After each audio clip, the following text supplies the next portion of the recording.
A continuación, el Seguro Social. Clasificación B, bajo supervisión de un adulto.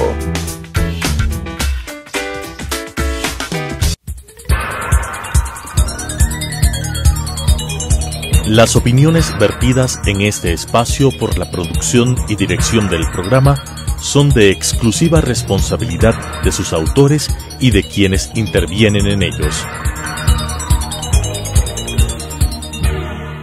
Telesucesos Canal 29 UHF presenta El Seguro Social, un programa orientado a los afiliados, jubilados y pensionistas del Instituto Ecuatoriano de Seguridad Social Obligatorio, con la conducción del licenciado Henry Llanes.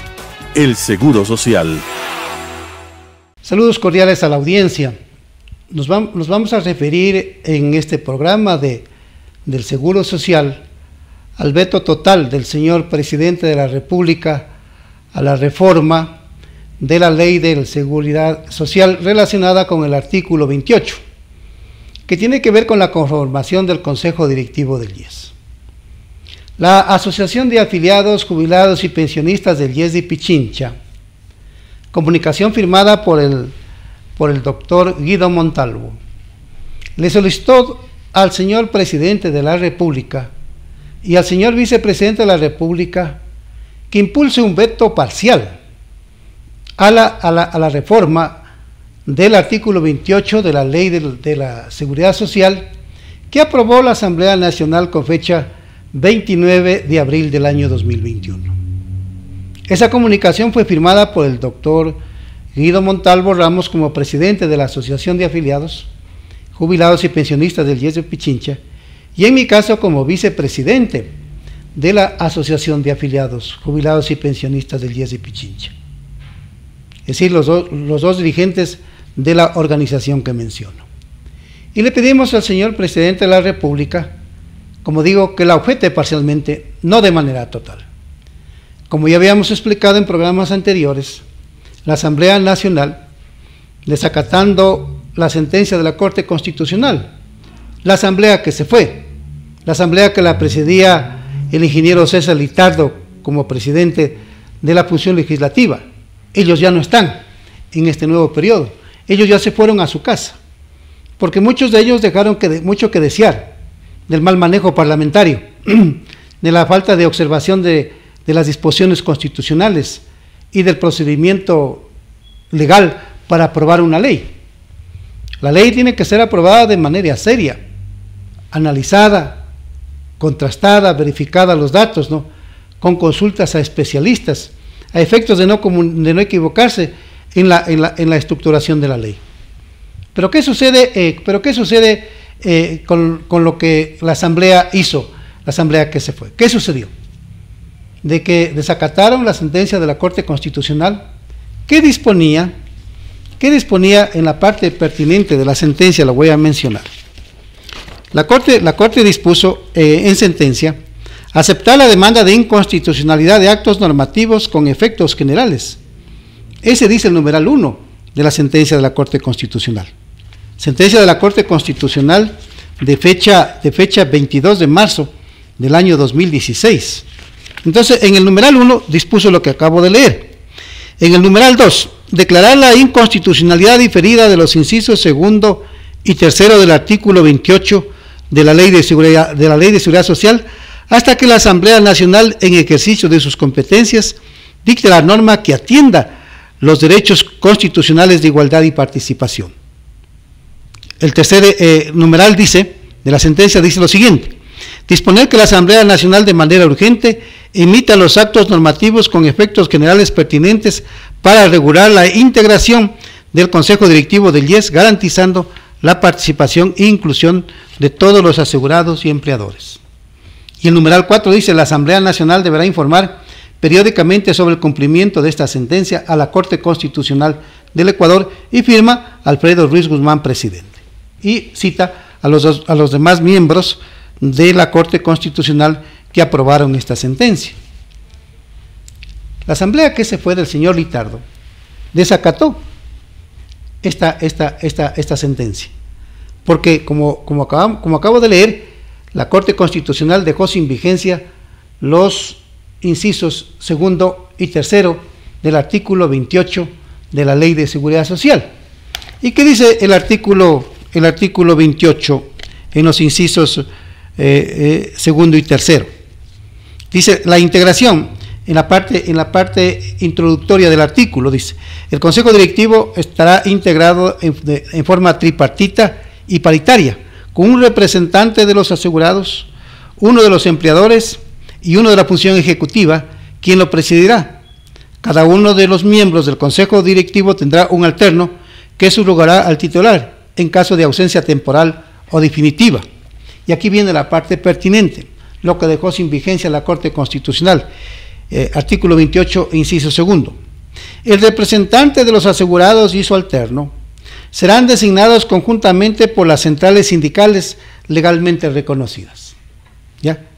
La Confederación Nacional de Servidores Públicos, la Unión Nacional de Educadores, la Confederación Nacional de Jubilados y las organizaciones legalmente constituidas de los afiliados al Seguro Social Campesino. Esto es lo que tiene que ver con el colegio electoral, para que este colegio electoral sea el que elija al representante de los asegurados. Y entonces la persona que demandó esta inconstitucionalidad, no del segundo inciso, sino del tercer inciso, que yo lo voy a leer, fue la señora Silvia Carolina Vázquez Villarreal. Ella presentó el 20 de octubre del año 2015 la demanda de inconstitucionalidad del inciso tercero del artículo 28, porque ella mencionó que la forma como se viene conformando el Consejo Directivo del IES, no participan todos los empleadores. La demanda que ella impulsó es a nombre de como empleadora, y dijo: yo no soy parte de los gremios empresariales, porque los gremios empresariales, aquí cita los datos, en el caso de Quito y Guayaquil, menos del 20% de los empleadores están afiliados a las cámaras de comercio de Quito y Guayaquil. Y en el caso de la provincia de la SUAY y de Tungurahua, en el caso de la SUAY, el 0.75% de los empleadores de la Cámara de la Pequeña Industria son afiliados a este gremio empresarial. Y en el caso de la provincia de Tungurahua, el 0.23% de los empleadores de la Cámara de la Pequeña Industria de Tungurahua son afiliados a este gremio empresarial, menos del 0.5%, y en el caso de Azuay, asimismo, menos del 0.5%. En el caso de la Cámara de Comercio de Quito, menos del 16% de los empleadores, y en el caso de la Cámara de Comercio de Guayaquil, menos del 18% de los empleadores son afiliados a los gremios empresariales. Y entonces ella manifestó que ella se sentía discriminada, ¿ya? Y obviamente se estaba afectando los derechos de la igualdad formal, de la igualdad material y del principio de no discriminación. Entonces, en función de esa violación constitucional, ella presentó la demanda. Y obviamente quedó sin vigencia el tercer inciso, el que corresponde a los gremios empresariales. Dice, en el caso del tercer inciso, que quedó insubsistente, dice: el representante de los empleadores y su alterno serán designados conjuntamente por las federaciones nacionales de cámaras, de industrias, de comercio, de agricultura y ganadería, de la construcción y de la pequeña industria. Entonces, la Corte, esto dejó insubsistente. ¿Qué hizo la Asamblea? Lo restituyó. O sea, desacató la sentencia. Es lo grave de lo que hizo la Corte Constitucional del señor Litardo. Y luego esta asamblea que la presidió el señor Litardo, cuyos asambleístas en la mayoría ya no están, a Dios gracias, en la Asamblea Nacional, porque las denuncias fueron públicas en las que incurrieron muchos de los asambleístas, ¿no? En los hospitales, manejando ellos y sus familiares, sus allegados manejando los hospitales del Ministerio de Salud y manejando a las unidades, a las direcciones provinciales del Instituto Ecuatoriano de Seguridad Social. Entonces, quedaron, por sentencia de la Corte, quedaron insubsistentes, pero ellos desacataron. Y luego cometieron una violación constitucional al incluir el concepto del gobierno tripartito. Eso no dice la Constitución de la República. Yo tengo aquí la Constitución de la República y eso no menciona la Constitución. Y en derecho público hay que aplicar lo que dice la norma constitucional o la ley o un reglamento, y no actuar al margen de estas disposiciones. Sin embargo, los asambleístas, que deben ser los más indicados en observar la disposición de la Constitución y de la ley, para los asambleístas la Constitución es como la Biblia a los católicos. Para los asambleístas la ley debe ser como la Biblia para el mundo cristiano. ¿Ya? Entonces fue grave lo que hizo la Asamblea Nacional. Y claro, entonces ya aprobó al apuro la reforma después de 5 años. Después de 5 años que tardaron en debatir, en analizar la ley y aprobarla en segundo debate, entonces la aprobaron y le enviaron al presidente Moreno, en ese entonces que todavía estaba en funciones, con fecha 29 de abril del año 2021. Ese fue el día que aprobaron en la Asamblea en segundo debate, y el 3 de mayo del presente año le comunicó el secretario de la Asamblea Nacional al señor presidente Lenín Moreno Garcés lo aprobado por la Asamblea Nacional. Como ella se fue, le correspondía al señor Guillermo Lasso Mendoza, presidente constitucional de la República, pronunciarse, sea por la objeción parcial, sea por la objeción total, o también por la aprobación del cuerpo normativo aprobado por la Asamblea Nacional. Entonces no aprobó el cuerpo normativo que aprobó la Asamblea Nacional, tampoco le puso un veto parcial como nosotros le solicitamos, sino le puso un veto total. Y prácticamente, de acuerdo a la Constitución, ese veto total tiene que ser aprobado nuevamente por la Asamblea, pronunciarse la Asamblea después de un año. Pero nosotros no queremos que se apruebe ese mamotreto, porque, como digo, hay desacato a la sentencia de la Corte Constitucional y hay una violación de la Constitución al incorporar el gobierno tripartito. Nosotros le propusimos un texto alternativo en la comunicación, para que lo incluya en el veto, en un veto parcial, que se nombre a 5, que se designe o que se conforme el Consejo Directivo del IES con 5 miembros. Nosotros le pusimos una conformación, una integración de 5 miembros del Consejo Directivo del IES, del gobierno del IES. Eso le propusimos al señor presidente Lasso. 2 representantes de los afiliados, ¿ya? Porque son 3 millones de afiliados activos al Seguro Social. Eso fue la nómina que se dio al 31 de diciembre del año 2019. Afiliados al sector privado, trabajadores bajo relación de dependencia laboral, ¿ya? De los empleados, ¿no? Del sector privado, 2.015.375 personas.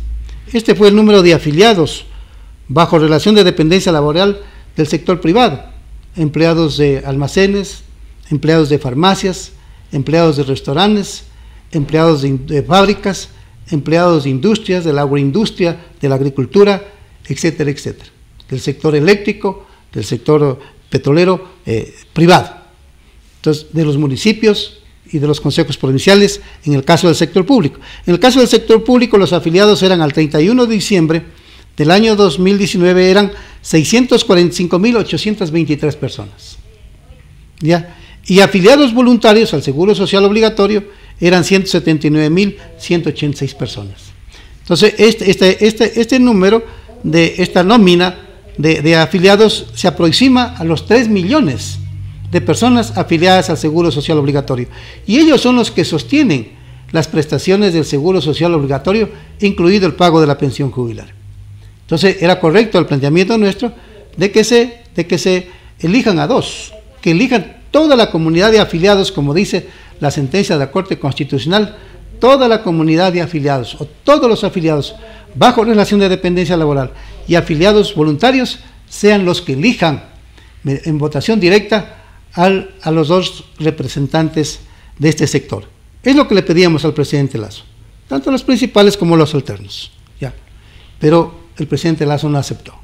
Y le proponíamos también al presidente Lasso que los jubilados también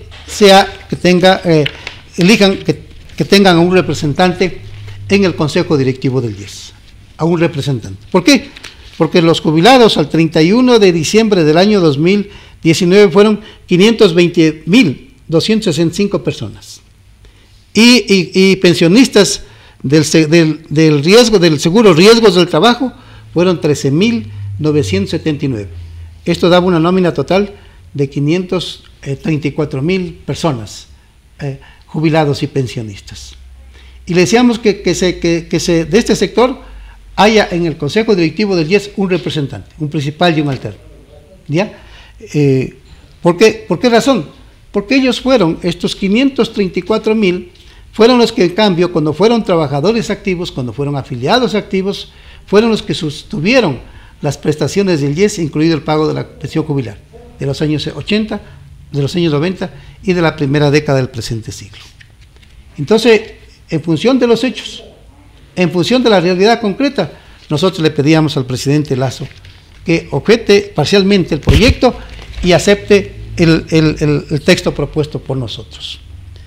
He revisado yo la objeción del presidente Lasso y un argumento dice que tendría un costo esa propuesta que nosotros la formulamos, a pesar de que no menciona eso en la comunicación, pero en el veto dice que podría costar 20 o 30 millones de dólares la elección de los representantes mediante padrón, mediante elección directa.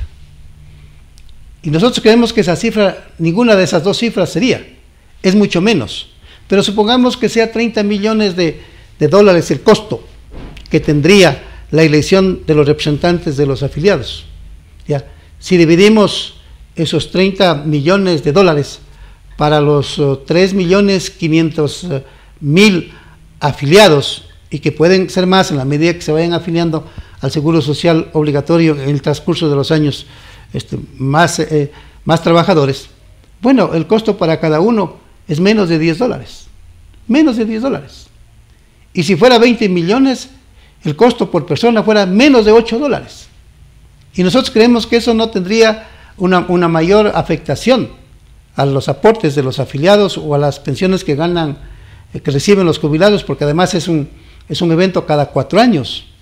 Pero además por la importancia que tiene los aportes, el dinero hacia el Seguro Social, y que nosotros tenemos que elegir a un hombre o a una mujer, ¿ya? Que nos genere confianza en la administración de las aportaciones. Ese es el planteamiento que hacemos nosotros de la elección directa. Nosotros no queremos intermediarios y mediadores que nos den eligiendo, no, a través de colegio electoral, no. Porque la cuestión del dinero es una cuestión muy sensible. Y el afiliado y el asegurado tiene que tener confianza de que sus aportes le están manejando de manera correcta, de que le están administrando con transparencia, con eficiencia los aportes. Para eso es que se dé una elección directa del representante o representantes de los afiliados y de los jubilados ante el Consejo Directivo del IES. Y además, porque asimismo los afiliados deben tener derecho a elegir a una persona porque es su dinero y que aportan para un seguro, ellos también tienen derecho a elegir a una persona que administre de manera correcta las prestaciones, en este caso las prestaciones de salud, por atención médica, por riesgos del trabajo, ¿no? Y también para que manejen de manera correcta las inversiones que se hace al fondo de pensiones, que se maneje con transparencia y con eficiencia, y que esos fondos que van al fondo de pensiones tengan rendimiento económico para que cada vez se mejoren el pago de las pensiones jubilares de los trabajadores que se jubilan. Entonces, esto es una situación muy sensible, muy delicada, porque está de por medio el dinero de los trabajadores y está de por medio las prestaciones que deben recibir los trabajadores a través de un seguro social. Entonces, allí lo que se dice en la argumentación de la objeción total del presidente de la República, del señor presidente Guillermo Lasso, de que eso tendría un costo para la economía nacional de 20 o 30 millones, no, es falso. El costo sería para los afiliados, para los jubilados, y que sería, si son 30 millones, sería menos de 10 dólares. Ya, menos de 10 dólares por persona cada 4 años. Y si es 20, menos de 8 dólares por cada persona cada 4 años. Ese es costo para los afiliados y para los jubilados. Gastar $8 o $6 cada 4 años para elegir a una persona de confianza al Consejo Directivo del IES en función del costo-beneficio prácticamente no significa nada. $6, $8 cada 4 años, no significa nada. Entonces el argumento es falso, de que eso tiene un costo para la economía nacional. No, no. Aquí hay que leer bien las cosas y hay que conocer bien la realidad y interpretar de manera correcta la realidad, no inventándose conceptos que no tienen nada que ver con la realidad, que no tienen nada que ver con los hechos. Entonces yo le aclaro al gobierno nacional, es falso. Revise el concepto del seguro social. Piense bien, reflexione bien, para poder entender y poder comprender qué es un seguro social. Que a propósito, el seguro social no es una entidad estatal, no pertenece a la estructura estatal del Estado, perdón la redundancia. No es parte de la estructura estatal el seguro social. Nosotros le estamos proponiendo en una carta que le enviamos al señor presidente Lasso de que se cree en el Ecuador un seguro social estatal para que atienda, para que dé el Estado las prestaciones de salud a través de un seguro social estatal a las personas pobres, a las jefas de hogar, a las personas que sufren discapacidades, a las personas que sufren enfermedades catastróficas, y para que en ese seguro esté, por ejemplo, el trabajo no remunerado del hogar, ¿ya? Así como los hijos de los afiliados a la edad de 18 años y también las personas adultas mayores que tengan una edad superior a los 70 años. Eso es lo que le hemos dicho, le dijimos al presidente Lasso en una comunicación enviado con copia al señor doctor Alfredo Borrero, vicepresidente de la República del Ecuador. De manera que este es un tema que nosotros en los próximos días le vamos a decir al país de cómo o de las acciones que vamos a desarrollar a efectos de que los derechos de los trabajadores, de los afiliados, de los asegurados sean respetados. Este es un caso.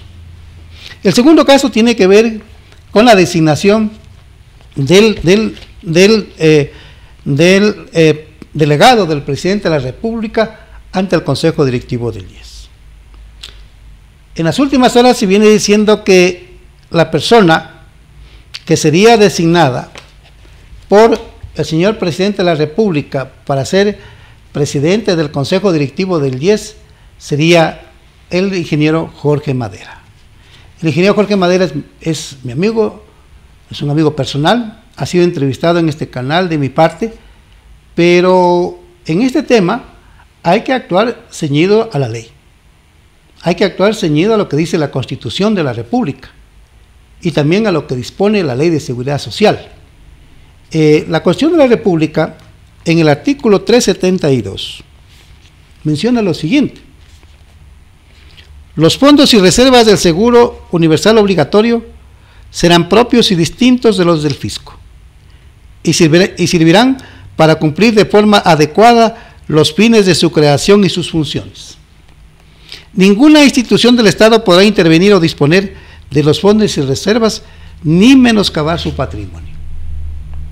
Eso es lo que menciona la Constitución de la República. Por lo tanto, de acuerdo a esta disposición constitucional, no debería intervenir el presidente de la República en la designación de ese cargo. No debería intervenir, ¿ya? ¿Por qué? Porque le dice de manera clara que ninguna institución del Estado debe intervenir en el manejo de fondos y reservas ni menoscabar su patrimonio. Nosotros, respecto de esta designación, asimismo vamos a iniciar las acciones que correspondan con el objetivo de que se respete la Constitución y la ley. Y en el próximo programa yo les mencionaré cuáles son los requisitos que establece el artículo 29 de la Ley de Seguridad Social, sobre todo, estimada audiencia, sobre idoneidad y probidad. Tomen en cuenta estos dos conceptos, sobre idoneidad y probidad, y eso lo vamos a mencionar en el próximo programa. Muchas gracias por su atención. Las opiniones vertidas en este espacio por la producción y dirección del programa son de exclusiva responsabilidad de sus autores y de quienes intervienen en ellos. Telesucesos Canal 29 UHF presentó El Seguro Social, un programa orientado a los afiliados, jubilados y pensionistas del Instituto Ecuatoriano de Seguridad Social Obligatorio, con la conducción del licenciado Henry Llanes. El Seguro Social.